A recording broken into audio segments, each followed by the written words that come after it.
Hello students. In the last video we are discussed the part A, that is statistics for economics.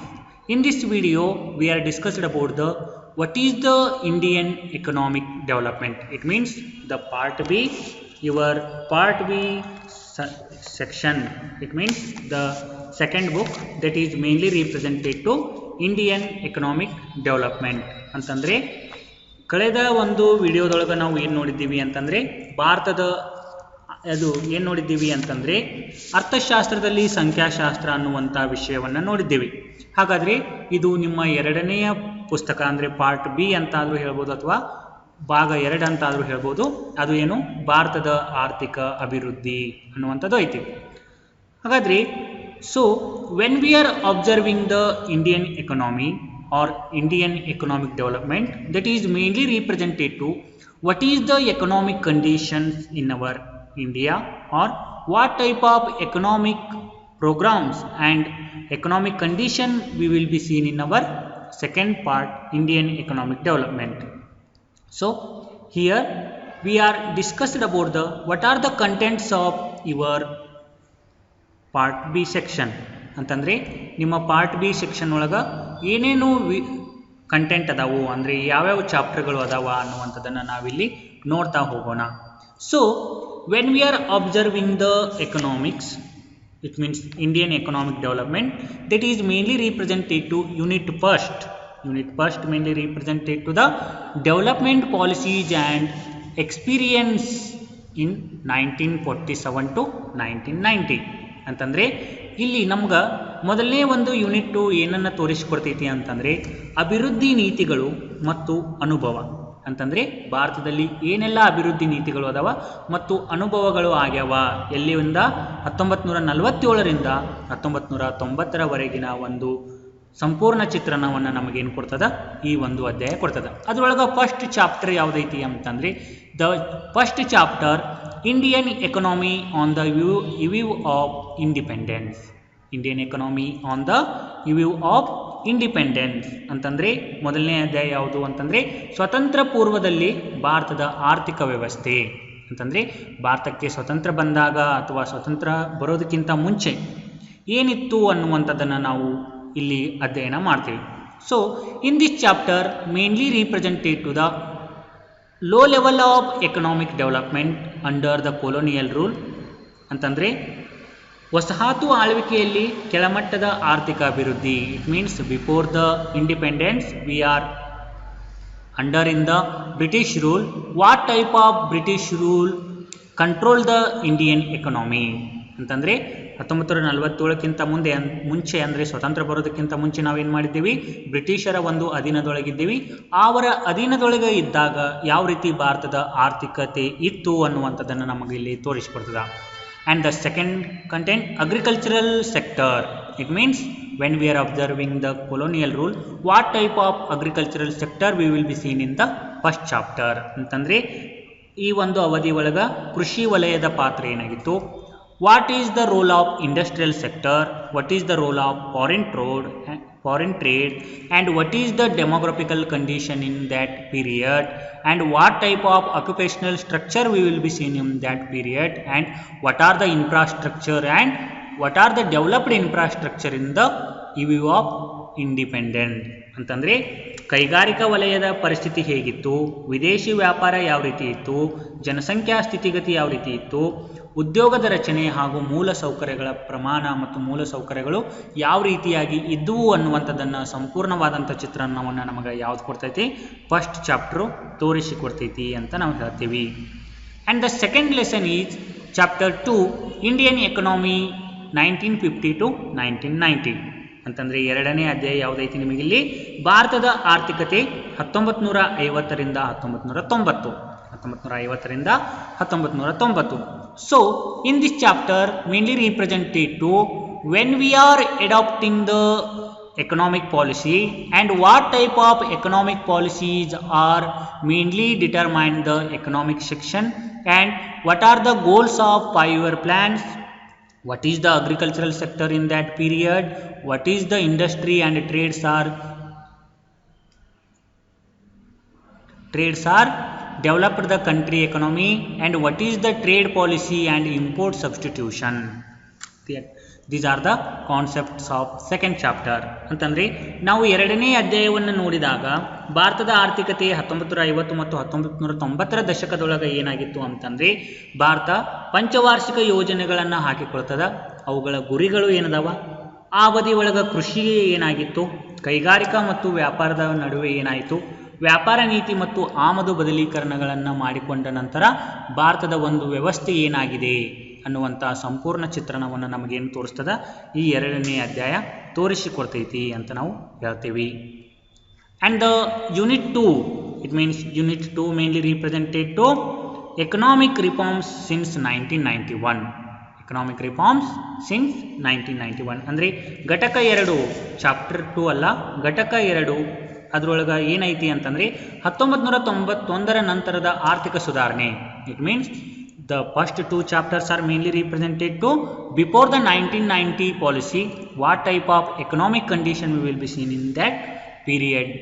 ಅಂತಂದರೆ 1990ಕ್ಕಿಂತ ಮುಂಚೆ ಏನಾಗಿತ್ತು ಭಾರತದ ಪರಿಸ್ಥಿತಿ ಅನ್ನುವಂಥದ್ದನ್ನು ಮೊದಲೆರಡು ಅಧ್ಯಾಯಗಳು ತೋರಿಸಿಕೊಟ್ರೆ, ನಮ್ಮ ಮೂರನೇ ಅಧ್ಯಾಯ ಏನು ತೋರಿಸಿಕೊಡ್ತೈತಿ ಅಂತಂದರೆ 1991ರ ಹೊಸ ಆರ್ಥಿಕ ನೀತಿಯ ನಂತರ ಭಾರತದ ಪರಿಸ್ಥಿತಿ ಹೇಗಿತ್ತು. ಅದಕ್ಕಲ್ಲೇ the third chapter mainly represented to the liberalisation, privatisation and globalisation and appraisal. It means ನಮಗೆ ಮೂರನೇ ಅಧ್ಯಾಯ ಏನು ತೋರಿಸಿಕೊಡ್ತೈತಿ ಅಂತಂದರೆ ಉದಾರೀಕರಣ, ಖಾಸಗೀಕರಣ ಮತ್ತು ಜಾಗತೀಕರಣಗಳ ಒಂದು ಮೌಲ್ಯಮಾಪನ. It means what is the background of 1991 policy, what is the meaning of liberalization and what are the importance of liberalization, what is the meaning of privatization and what are the important areas of privatization and what are the importance of privatization, what is the meaning of globalization and what are the importance of globalization, and Indian economy during reforms and assessment. It means when we are adopting the LPG system, LPG means liberalization, privatization and globalization, what type of both threes are improving our economic condition, that is mainly represented to the assessment. ಅಂತಂದರೆ ನಾವು ಈ ಮೂರನೇ ಅಧ್ಯಾಯವನ್ನು ಕಲಿಯೋದ್ರಿಂದ ಯಾವುದು ಅಂತ ಹೇಳ್ತೀವಿ ಅಂತಂದ್ರೆ ಮೂರನೇ ಅಧ್ಯಾಯ ಉದಾರೀಕರಣ, ಖಾಸಗೀಕರಣ ಮತ್ತು ಜಾಗತೀಕರಣಗಳ ಒಂದು ಮೌಲ್ಯಮಾಪನವನ್ನು ನೋಡಿದಾಗ ಅದು ನಮಗೆ ಏನನ್ನು ತೋರಿಸಿಕೊಡ್ತಾ ಇತ್ತು ಅಂತಂದರೆ 1991ರ ನೀತಿಯ ಹಿನ್ನೆಲೆ ಏನಾಗಿತ್ತು, ಉದಾರೀಕರಣ ಅಂದರೆ ಏನು ಮತ್ತು ಉದಾರೀಕರಣದಿಂದ ಆದಂಥ ಅನುಕೂಲಗಳೇನದಾವ, ಖಾಸಗೀಕರಣ ಅಂದರೆ ಏನು ಮತ್ತು ಖಾಸಗೀಕರಣದಿಂದ ಅನುಕೂಲಗಳು ಆಗಕತ್ತಾವ, ಜಾಗತೀಕರಣ ಅಂದರೆ ಏನು ಮತ್ತು ಜಾಗತೀಕರಣಗಳಿಂದ ಏನು ಅನುಕೂಲ ಆಗಕತ್ತಾವು. ಅದಷ್ಟೇ ಅಲ್ಲದೆ ಯಾವಾಗ ನಾವು ಈ ಮೂರೂ ನೀತಿಗಳನ್ನು ಹಾಕೋತೇವಲ್ಲ ಅಂದರೆ ಜಾಗತೀಕರಣ, ಉದಾರೀಕರಣ ಮತ್ತು ಖಾಸಗೀಕರಣಗಳಿಂದ ಭಾರತದಲ್ಲಿ ಏನು ಸುಧಾರಣೆ ಆಗಕತ್ತೈತಿ ಅನ್ನೋದರ ಮೇಲೆ ಒಂದು ಮೌಲ್ಯಮಾಪನವನ್ನು ಸಹ ನಾವೆಲ್ಲಿ ನೋಡ್ತೀವಿ, ಈ ಮೂರನೇ ಅಧ್ಯಾಯದೊಳಗೆ ನೋಡ್ತೀವಿ ಅಂತ ಹೇಳ್ತಾನೆ. And the unit 3 mainly represented to current challenges passing the Indian economy. It means ನಾವು ಇಲ್ಲಿ ಮೂರನೇ ಒಂದು ಯೂನಿಟ್ ಅಂತಂದರೆ ನಾವು ಟೋಟಲ್ ಆಗಿ 4 ಯೂನಿಟನ್ನು ಅಧ್ಯಯನ ಮಾಡ್ತೀವಿ.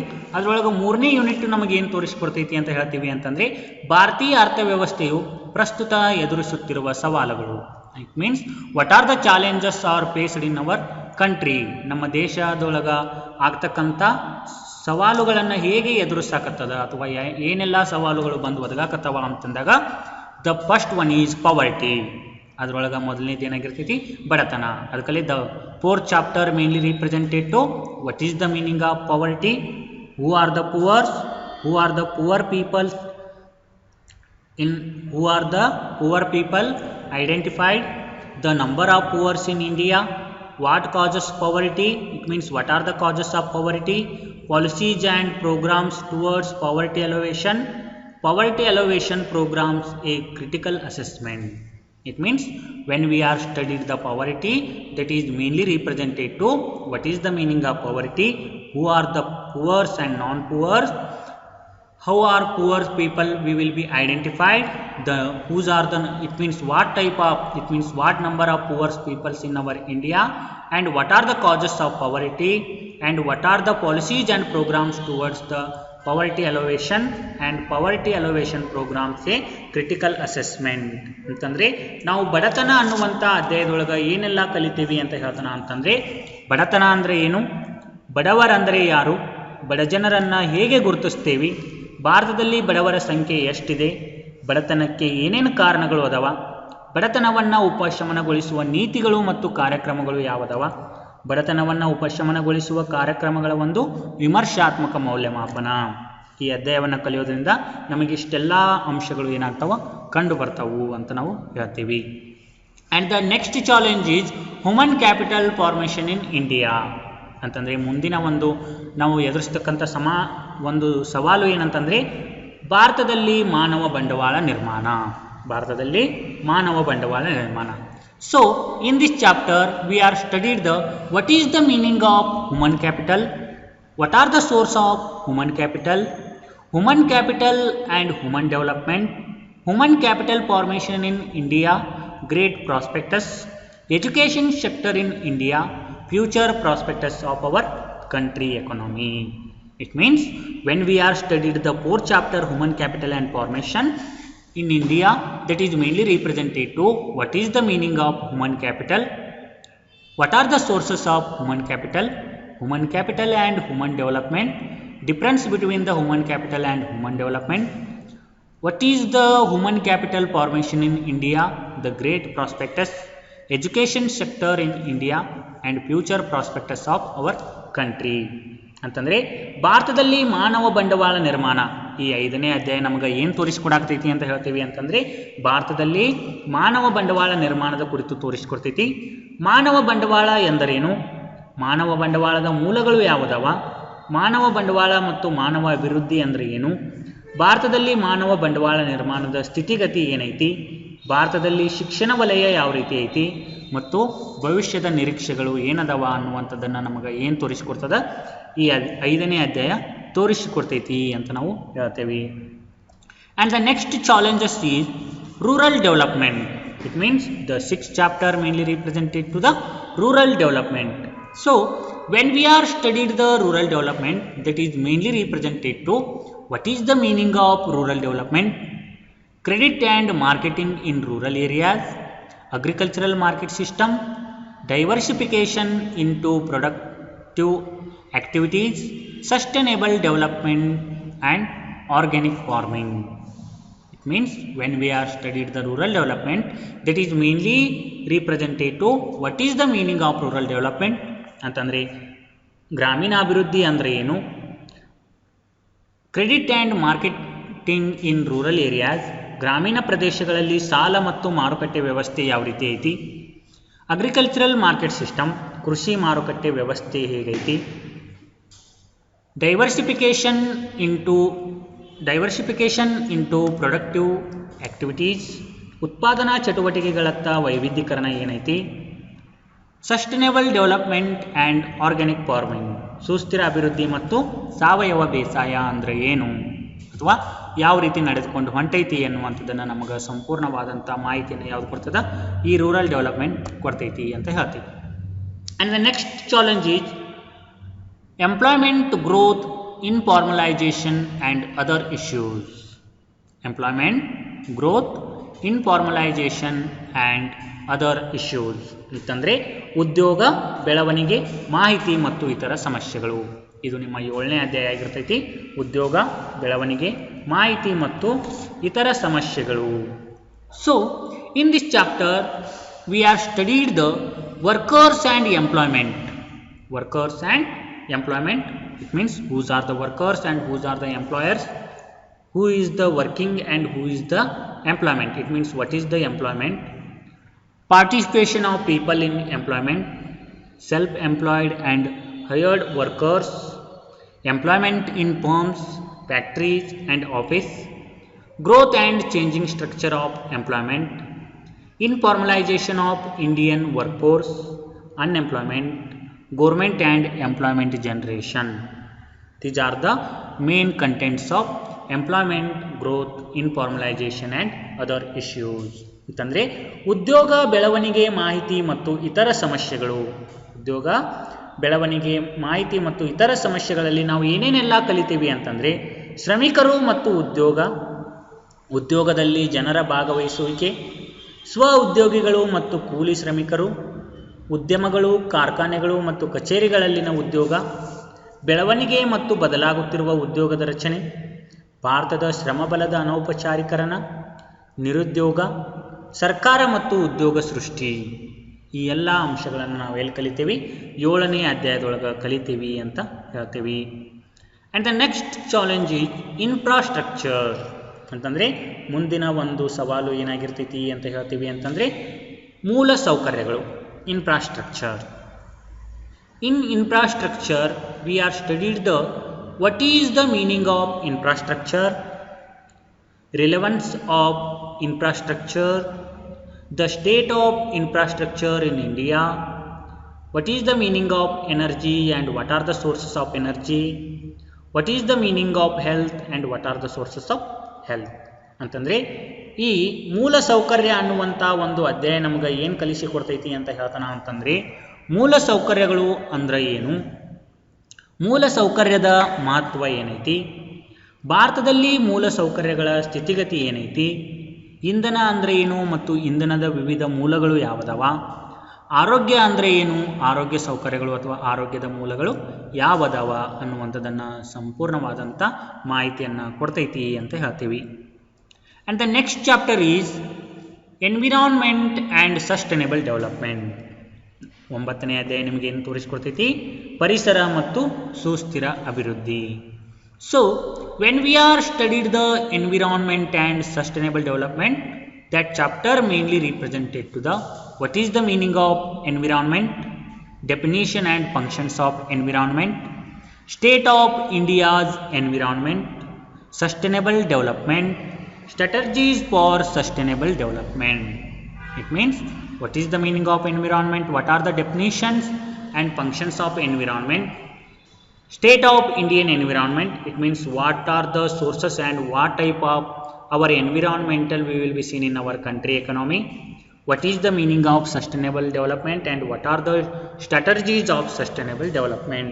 ಅಂತಂದರೆ ಪರಿಸರ ಮತ್ತು ಸುಸ್ಥಿರ ಅಭಿವೃದ್ಧಿ ಅನ್ನುವಂಥ ಅಧ್ಯಾಯವನ್ನು ಕಲಿಯೋದ್ರಿಂದ ಪರಿಸರದ ವಾಕ್ಯ ಅಂದರೆ ಪರಿಸರ ಅಂದರೆ ಏನು, ಪರಿಸರದ ವ್ಯಾಖ್ಯೆಗಳು ಯಾವುದವ ಮತ್ತು ಅವುಗಳ ಕಾರ್ಯಗಳು ಏನದವ, ಭಾರತದ ಪರಿಸರದ ಸ್ಥಿತಿಗತಿಗಳು ಏನೈತಿ, ಸುಸ್ಥಿರ ಅಭಿವೃದ್ಧಿ ಅಂದರೆ ಏನು, ಸುಸ್ಥಿರ ಅಭಿವೃದ್ಧಿಯ ಕಾರ್ಯತಂತ್ರಗಳು ಯಾವುದವ ಅನ್ನುವಂಥವು ಎಲ್ಲವುಗಳನ್ನು ನಮಗೇನು ತೋರಿಸ್ಕೊಡ್ತೈತೆ ಈ ಪರಿಸರ ಮತ್ತು ಸುಸ್ಥಿರ ಅಭಿವೃದ್ಧಿ ಅನ್ನುವಂಥ ಅಧ್ಯಾಯ ಕಲಿಸಿಕೊಡ್ತೈತಿ. And the last unit is development experiences of India, a comparison with neighbours. ಅಂತಂದರೆ ಇಲ್ಲಿ 4ನೇ ಯೂನಿಟ್ ಏನು ಹೇಳ್ಕೊಡ್ತೈತಿ ಅಂತಂದರೆ, ಘಟಕ ಏನು ಹೇಳ್ತೈತಿ ಅಂತಂದರೆ ಭಾರತದ ಅಭಿವೃದ್ಧಿಯ ಅನುಭವಗಳು ನೆರೆ ರಾಷ್ಟ್ರಗಳೊಂದಿಗೆ ತೌಲನಿಕ ಅಧ್ಯಯನ. ಅಂತಂದರೆ ತನ್ನ ನೆರೆ ರಾಷ್ಟ್ರಗಳೊಂದಿಗೆ ಹೋಲಿಕೆ ಮಾಡಿಕೊಂಡು ಏನು ಮಾಡ್ತೈತಿ, ಒಂದು ಅಭ್ಯಾಸವನ್ನು ನೋಡಿಸ್ಕೊಡ್ತೈತಿ. ಅದಕ್ಕಲ್ಲಿ the chapter 10 mainly represented to comparative development experiences of India and its neighbours. ಅಂತಂದರೆ ಭಾರತ ಮತ್ತು ಅದರ ನೆರೆ ರಾಷ್ಟ್ರಗಳ ಅಭಿವೃದ್ಧಿಯ ಅನುಭವಗಳ ತೌಲನಿಕ ಅಧ್ಯಯನ ಅಥವಾ ಹೋಲಿಕೆ ಅಧ್ಯಯನ ಅದನ್ನು ನಮಗೆ ತೋರಿಸ್ಕೊಡ್ತೈತಿ.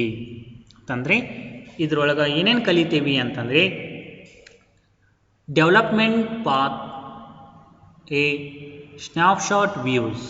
ಅಂತಂದರೆ ಅಭಿವೃದ್ಧಿ ಪಥ, ಅದರತ್ತ ಒಂದು ಕ್ಷಿಪ್ರ ನೋಟವನ್ನು ನೋಡ್ತೀವಿ. Demographic indicators and what are the demographic condition in neighbour countries and our countries, gross domestic product and sectors, indicators of human development, development strategies and development strategies. ಅಂತಂದರೆ ನಾವು ಈ ಅಧ್ಯಾಯದೊಳಗೆ ಏನೇನು ಕಲಿತೀವಿ ಅಂತ ಹೇಳ್ತೀವಿ ಅಂತಂದರೆ ಅಭಿವೃದ್ಧಿ ಪಥದತ್ತ ಒಂದು ಪಕ್ಷಿನೋಟ, ಜನಸಂಖ್ಯಾ ಸೂಚಕಗಳು ಯಾವುದವ, ಒಟ್ಟು ದೇಶೀಯ ಉತ್ಪನ್ನ ಮತ್ತು ವಲಯಗಳು, ಮಾನವ ಅಭಿವೃದ್ಧಿ ಸೂಚಕಗಳು, ಅಭಿವೃದ್ಧಿಯ ಕಾರ್ಯತಂತ್ರಗಳು, it means evaluation of development strategies. ಅಂತಂದರೆ ಅವುಗಳ ಒಂದು ಮೌಲ್ಯಮಾಪನವನ್ನು ನಾವು ನೋಡ್ತೀವಿ. These are the 10 concepts of your Indian economic development. ಅಂತಂದರೆ ಈ ಒಂದು 10 ಅಧ್ಯಾಯಗಳು ನಿಮಗೆ ಎದುರಾಗಿ ಬರ್ತಾವ, ಭಾರತದ ಆರ್ಥಿಕ ಅಭಿವೃದ್ಧಿ ಒಳಗೆ ಬರ್ತಾವು ಅಂತ ನಾವು ಹೇಳ್ತೀವಿ. ಇನ್ನು in the next video we are discussed about the first chapter, that is Indian economy on the view of independence ಅಂತಂದರೆ ನಾವು ಮುಂದಿನ ವಿಡಿಯೋದಲ್ಲಿ ಮೊದಲನೇ ಅಧ್ಯಾಯವಾದಂಥ ಸ್ವಾತಂತ್ರ್ಯ ಪೂರ್ವದಲ್ಲಿ ಭಾರತದ ಆರ್ಥಿಕ ವ್ಯವಸ್ಥೆ ಅನ್ನುವುದನ್ನು ಅಧ್ಯಯನ ಮಾಡೋಣ.